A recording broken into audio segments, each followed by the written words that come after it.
زنا کاری اور شراب خوری کے بعد میں مرزا محمود کے ایک اور گھنونے کردار کی طرف آپ لوگوں کی توجہ دلانا چاہتا ہوں، وہ ہے قتل۔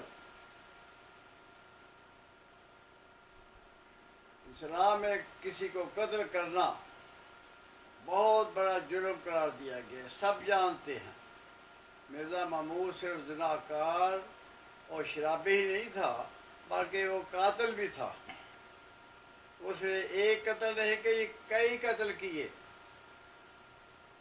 سب سے بڑا قتل اس کا اپنے ماموں میر محمد اسحاق کا ہے۔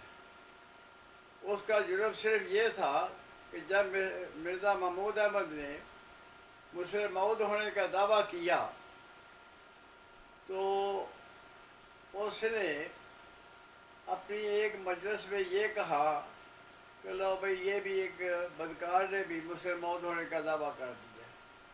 وہ اس کا ماموں تھا، اس کو بھی معلوم تھا کہ یہ بدکار ہے، لیکن اس کو افسوس یہ ہوا کہ اتنا بڑا بدکار ہونے کے بعد ایک معمور ہونے کا دعویٰ کر دے اور جماعت کو یہ کہا مجھے معمور بھی مانو۔